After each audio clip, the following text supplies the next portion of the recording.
Hello, good evening to you and welcome to Business. The Ministries of Energy and Finance will soon jointly present a bill to Parliament to regulate how the country's oil revenue is to be distributed. The bill, when passed, will ensure that oil and gas exploration communities benefit fully from their natural resources. President Akufo-Addo made this known at the official launch of the first oil and gas licensing round here in Accra. Over the years, there have been concerns over the adverse effects of oil and gas exploration activities on local communities, especially in Nigeria. Despite the visibly degraded environments as a result of exploration activities, these communities along the coast and inland areas have been left little or no developments at all.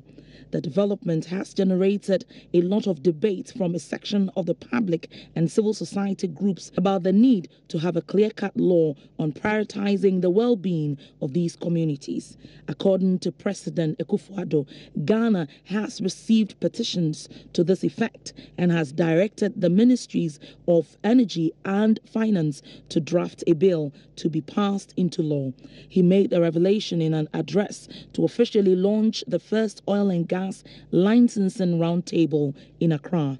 This will not only have a positive impact on our oil production profile and on revenues to the state, but will also provide an opportunity to develop a new economic growth pole in northern Ghana when production of oil commences. I've also been informed of the adverse effects that onshore development could pose to the welfare of our communities. I've directed the Ministries of Energy, Finance, and Environment, Science and Technology, and Innovation to draft and present to Parliament regulations on dealing with these adverse effects and also on onshore oil and gas development and revenue distribution, respectively, to address proactively any potential contestations that may arise in these communities in the course of time. Known as the Oil Revenue Distribution Bill, when implemented, will regulate the distribution of the resource.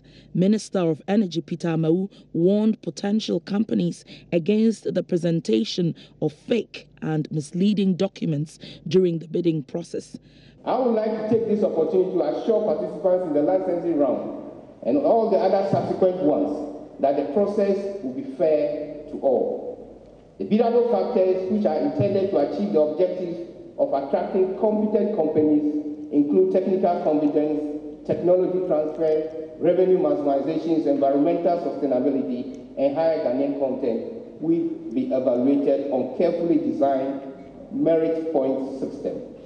I would also like to warn that companies that submit false information or attempt to manipulate the process to their advantage will be disqualified. President Akufo-Addo expressed optimism of the bidding process. The first round will involve 6 oil blocks in the Western Basin, with 1 reserved for the Ghana National Petroleum Corporation, GNPC, on behalf of the Ghanaian citizenry. Meanwhile, energy expert Ishmael Jukumhine says Ghanaian businesses which may want to make an investment into oil and gas blocks in the country, as enshrined in the Petroleum Exploration and Production Law, Act 919, they have to join hands to be able to raise the necessary capital for such investments. He was commenting on the aspects of the law which allows Ghanaians 5% stake in any of the oil block awarded an international oil company. I spoke with him earlier on the marketplace. It's always been a big issue because if you look at the kinds of investments that are required in the sector, you need to have a lot of financial muscles to be able to even take up 1 percentage point interest stake in the industry. So if we're not careful, we'll end up having locals only fronting for maybe the same internationals that we're trying to avoid them having virtually everything. So I think we need to start moving into the realms where individuals are going to come together to be able to raise the needed capital to be able to participate, because obviously even our local banks don't have the money to even lend to these people to get them. So let's take Jubilee, for example. The development cost alone was over $4 billion US. Even if it's 1%, That's about $400 million US.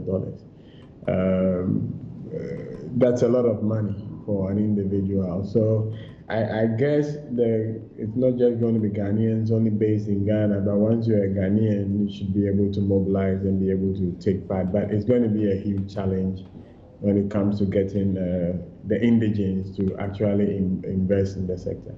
All right, mate. Away from oil and gas now, and President Akufo-Addo has given a firm assurance he will extend full protection to all categories of investors doing business in Ghana. The president gave this promise at the opening of a two-day UK investment summit here in Accra. There's more in this report. The two-day meeting is bringing together business leaders from the UK to engage with their Ghanaian counterparts as well as government of Ghana on the regulatory environment for the investments.